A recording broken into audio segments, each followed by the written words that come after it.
very lovely evening and welcome to another edition of Electricity Town Hall on that's a program being sponsored by the Nigerian Electricity Regulatory Commission, NERC, aimed at keeping consumers of electricity abreast of happenings in the nation's power sector. This program comes your way every Monday on the network service of Radio Nigeria at 7 o'clock in the evening. NERC is the regulator for the nation's power sector, interfacing with electricity generation companies known as GENCOs, the Transmission Company of Nigeria (TCN), and the distribution companies (DISCOs). I am David Umoru Iranka.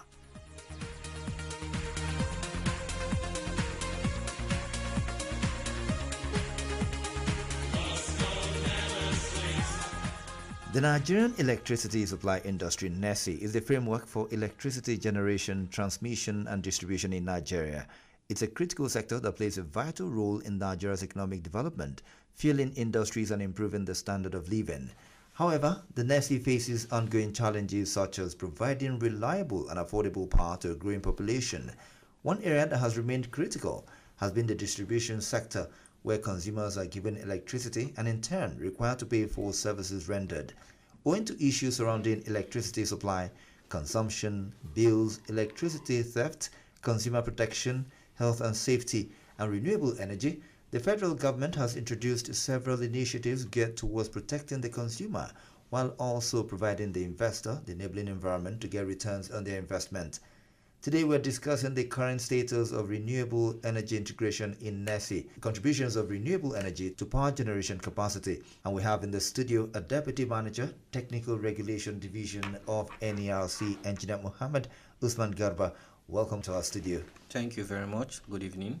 Also with me tonight is the Senior Manager, Technical Regulation Division of the Commission, Dr. Najashi Barau Gafai. Thank you very much. And also a Regulatory Officer, Renewable Energy Development Department of the Commission, Engineer Malik Kabir. Thank you for having me. Good evening. All right, gentlemen, it's a full house tonight. So we begin tonight's conversation with an overview of the current status of renewable energy integration in Nigeria. Engineer Malik. Okay. When you speak about renewable energy, you look at it in two ways. You have the variable ones and you have the non-variable ones. The variable ones are the intermittent, like the solar, like wind, like the tidal. And the non-variable, those are the dispatchable. You have large hydros, you have biomass. So in Nigeria, presently, what we have share of renewable energy is that's for the grid connected. We are talking about the grid connected now. That's the power plants that are connected to the grid. What we have is the large hydros. We have 5 of them, and what they are contributing in terms of generation capacity is about 30%. But in terms of installed capacity, it's about 18% out of the 14,000 megawatt installed capacity we have in the country. So that's about 2,700 megawatt installed capacity from the large hydros. So, and they are contributing, so like what I said, about 30% of our generation. So that is the current status. But for the intermittent, that's the variable ones, for grid connected is still less than 1%. But if you talk about off-grid, then we have substantial megawatts coming from the intermittent, supplying industries, supplying rural communities under the mini grids. Yes. And with all of this, there's always room for expansion in all of the categories you just mentioned. Renewable energy, is it that people are confusing renewable to green energy? Or are they the same, or they're two different entities? Yeah, they are the same. Even the hydros, there's no any emission coming from the hydros. Okay. So normally the large hydros are categorized under non-variable. That's the dispatchable ones that are there all the time, and you can plan. If you have a very large dam, you can plan for a year and say, okay, throughout the season, this is what you have, maybe from so month to so month, which is very difficult with the intermittent. That's the variable ones like solar and wind. Yeah. So most people, just like what I said, once you just talk of renewable energy, their mind goes to solar. Solar. So small dams are categorized under variable.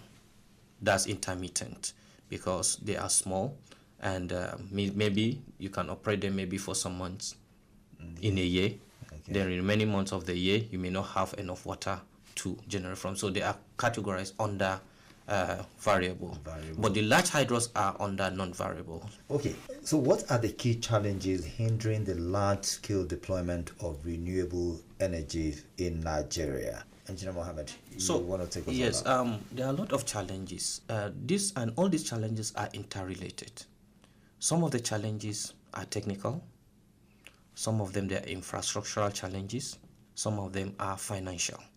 So if you talk of infrastructural, already our grid, the national grid, is designed for centralized generation.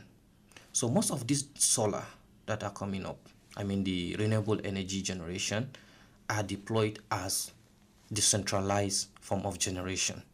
So there are a lot of challenges. If you look at the weak transmission and distribution network we have, is already constrained.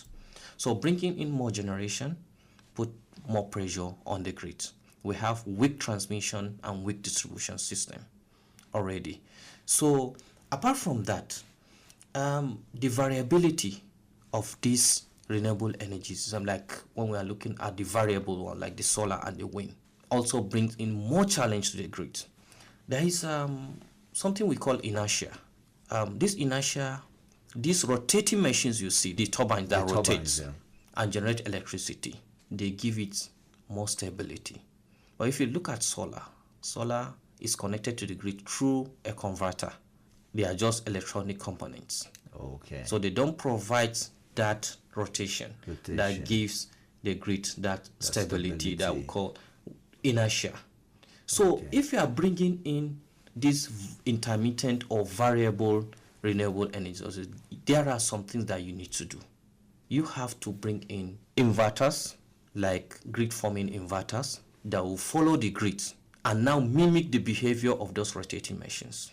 So until we achieve all those things, and also bringing in this battery energy storage, because of that, to take care of the intermittency of this renewable energy. Apart from that, there are issues of market liquidity in the system.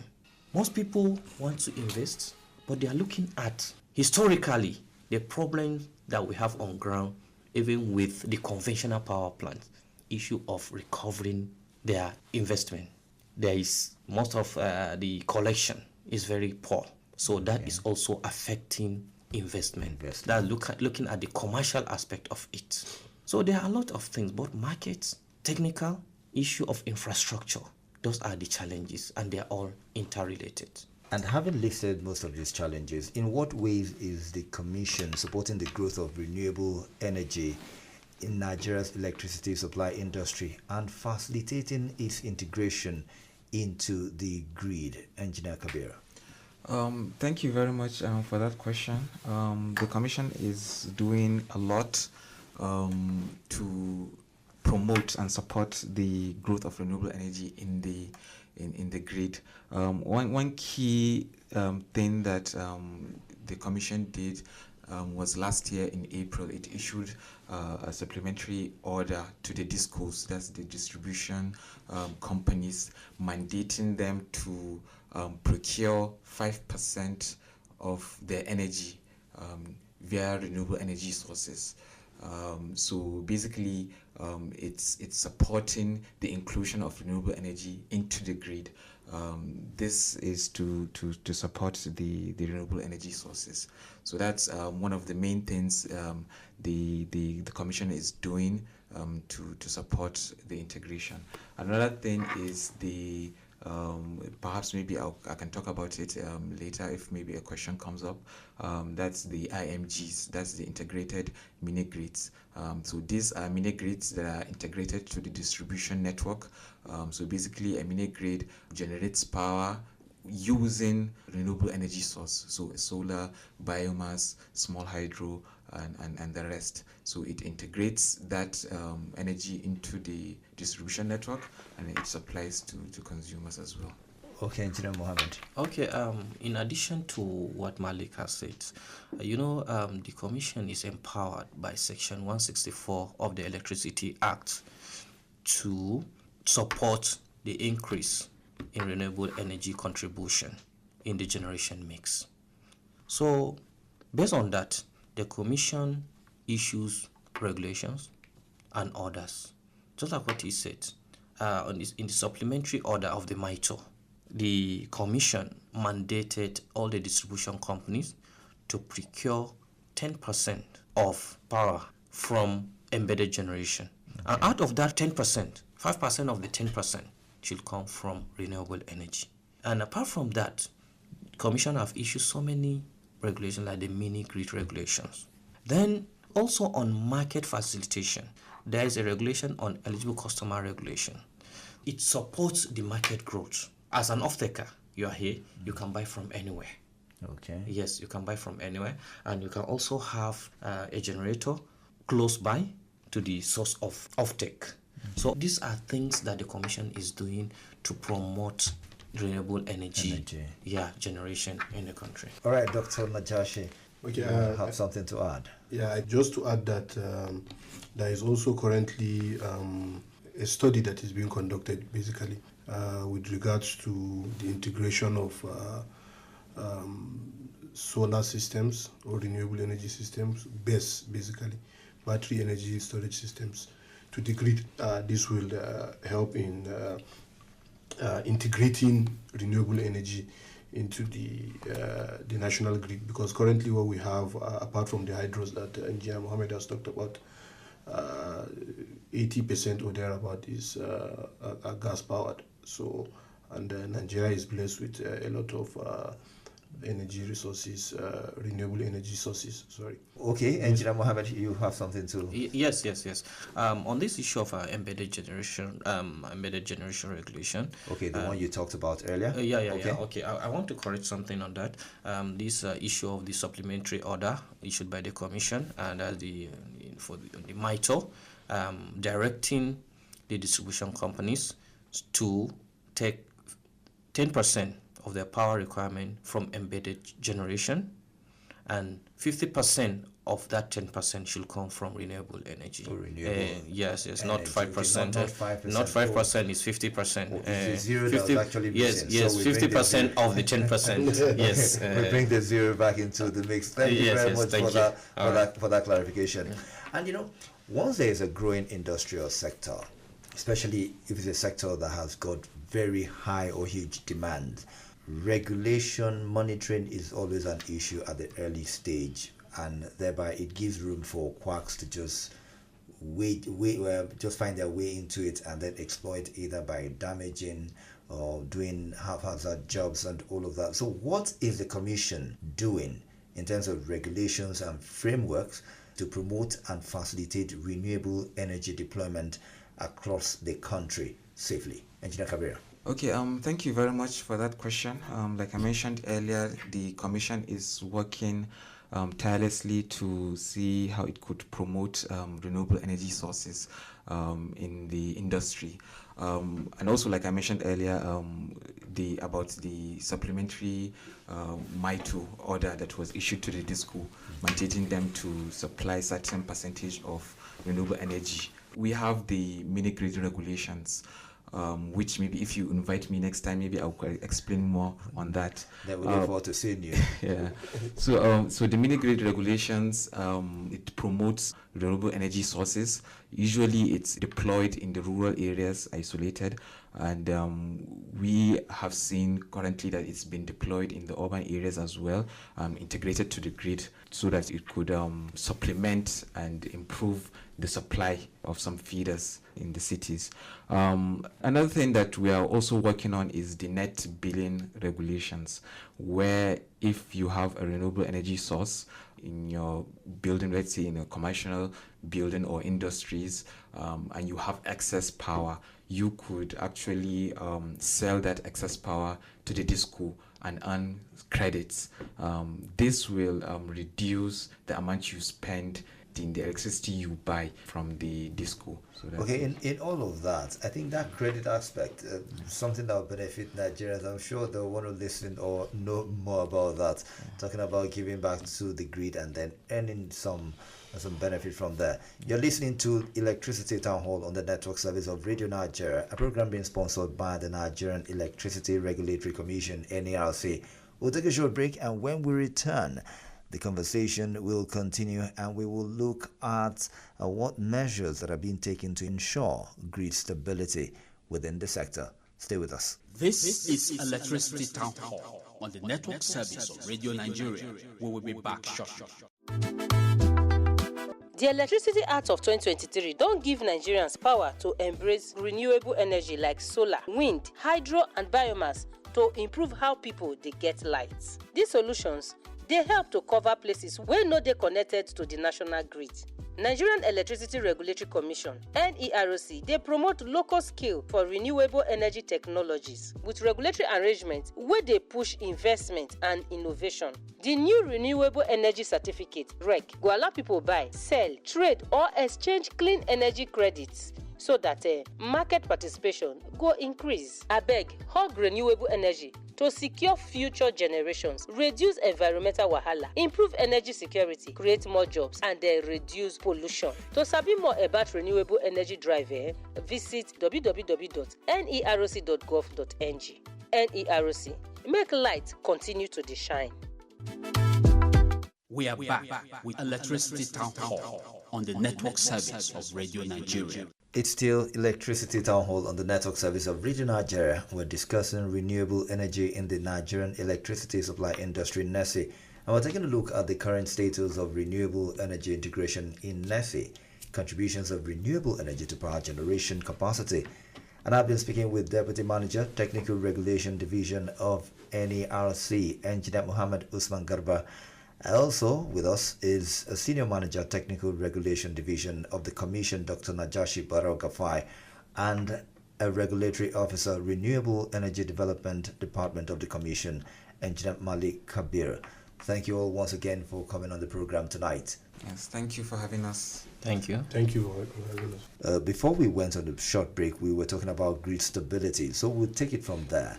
With the increasing penetration of various renewable sources like solar and others, what measures are being implemented to ensure grid stability? Engineer Mohammed. Yes, thank you. Just like what I mentioned earlier on, integration of renewable energy sources, especially the variable ones, like the solar, wind, tidal, though we don't have tidal in Nigeria, poses great challenges to the grid. So it's not just just building, in as much as we want to bring in renewable energy into the grid, but it's not something that you can just do without thinking about your grid, the stability of the grid. It's very, very important because they pose a lot of challenges. One of the challenges I mentioned is the inertia of the grid itself. Also, the intermittency of those sources. For an example, if you have, let's say, 1,000 megawatts solar power plant, and you are supplying consumers, and suddenly there is cloud and rainfall, just remember that 1,000 will disappear immediately. Or maybe 6 o'clock in the evening, or let me say 5 to 6 o'clock in the evening, maybe you have 500 megawatt coming from the. By 7 o'clock or 8 o'clock, it will not be there. So that means you need to do something. So talking about the inertia is coming from the rotating turbines. That's the conventional generation we have. For the hydros. For the hydros and for the thermal power plants. Okay. They are rotating, so they are helping to hold the grid. But solar is just direct into the grid. So that means you need to plan, you need to calculate what percentage of solar or wind will I bring into the grid and it will not affect the stability of my grid. That is one. How do you do that? A lot of studies is being carried out. The commission with the development partners, they are carrying out studies on that, on the percentage of the renewable energy that should be accepted into the grid. Okay. You cannot say now you just wake up and you want to replace all the conventional power plant with, let's say, 50% of it or 60% or 70%. It's not possible. So also on the side of the variability, that's why, just like what my colleague mentioned, this issue of studies on base integration, battery energy storage system integration. That is how you can mitigate the issue of intermittency. When you have sunlight or when you have wind, whatever you are generating and consuming, then you are now also storing. When you don't have them, you can now take from your storage. So those are the things, and Commission is working seriously on these studies. So that's what the Commission is doing. Dr. Gafai, please. Thank you very much. I think my colleague has already touched on this very important topic, grid stability. Before anything is done, you have to understand where the problem is, basically. And in that spirit that he has already touched on, I think the Commission has also done a lot with regards to even the projects that are being implemented on the grid by the Transmission Company of Nigeria. There is what they call PIP. So we look at the areas, the problematic areas of the grid, and then prioritize based on what needs to be done, based on the project that is submitted for next year, for example, 2026. So these are the some of the efforts being made by the Commission to ensure that the grid is stable and also reliable. Very, very, very important. So moving forward, how are renewable energy solutions contributing to rural electrification and improving access to clean energy for communities that are currently off grid? Engineer Kabir. We have the mini grid regulations, which provides the framework for developers to deploy mini grids. We have the main grid, the national grid. So mini grids are basically a much smaller versions of those. So they will have a generating source and they will distribute to consumers there on a much lower scale. So these mini grids are usually deployed in rural areas with the help of the rural electrification agencies. They do implement some of those projects as well. Usually a developer who wants to deploy a mini grid, he will come to the Commission and then he will apply for a permit, or he will register the site, and then he will deploy using solar energy or a generator or a hybrid. That's a combination of solar and a generator. And then also the developer could also use any other renewable energy source, which is small hydro, biomass, and the rest. So this mini grid plant will be deployed to a community that has no light or anything there. The developer will be in charge of sensitizing the community members and then making them aware of it, and perhaps promoting productive use of the energy, because the coming of the mini grid might boost the economic aspect of the community. Thereby you see them maybe installing fridges or some milling machines, which will use the mini grid to boost their businesses. To benefit their businesses. Yeah. Right. Dr. Gafai. Okay, thank you very much. Just to add to what my colleague has said, the Electricity Act of 2023, basically, at the heart of it is the decentralization of generation, transmission, and the distribution subsectors of the power sector. The aim is to ensure that areas that are underserved and unserved, because the states are closer to the people, especially the rural areas and what have you. The idea is that these mini grids can be deployed in such areas so that those without electricity can be served, because we have a lot of farms in the villages, we have a lot of economic activities going on. But if you go through most of these farming communities, you find that they are always using either petrol or diesel powered pumps and things like that. Okay, looking ahead, what role will innovation, local content, and technology development play in scaling up renewable energy deployment across Nigeria's electricity sector as we wrap up? Okay, thank you very much for that question. If you talk of innovation, you look at it in two ways. There are technical innovations, and there is also, you look at the financial aspect of it. That's innovation in terms of financial models. Let's talk about the technical innovations. We need to promote research in this country, especially our universities and research institutes, to carry out research and bring up new innovation that is tailored to our weather conditions in this country. We so much rely on importing all the time. But with research, we can have some innovations that are tailored to our country, weather condition, and stuff like that. Then also the financial. There is innovation in terms of finance.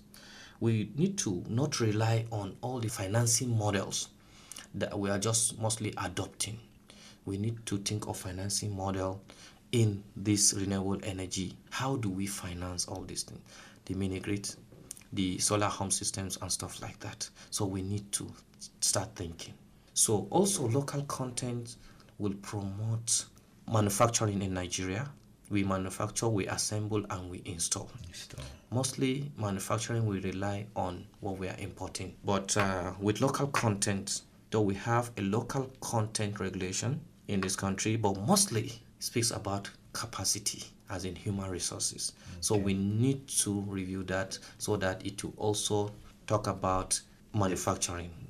Yes. So renewable energy development, meaning it's an ongoing conversation and we cannot exhaust it in one sitting. Definitely in subsequent town hall meetings we'll definitely exhaust some of this conversation. It's an ongoing conversation, as we say, and we're bringing it to you. But tonight, this is where we end today's conversation on electricity town hall on the network service of Radio Nigeria. And I've been speaking with the Deputy Manager, Technical Regulation Division of the Commission, Engineer Mohammed Usman Garba. Thanks for coming. thank you very much. Also is the Senior Manager, Technical Regulation Division of the Commission, Dr. Najashi Barau-Gafai. Thanks for joining us. Thank you very much. It has been a pleasure. And a Regulatory Officer, Renewable Energy Development Department of the Commission, Engineer Malik Kabir. Thank you all for your insightful contributions tonight. Thank you very much. Appreciation to the production team, Studio Manager Phineas Odoyo, Facilitator Conrad Labi, Producer Sunday Goche. Special thanks to our Executive Producer Msushima Ki. I'm David Umur. See you next Monday for another interesting edition of Electricity Town Hall. Goodbye.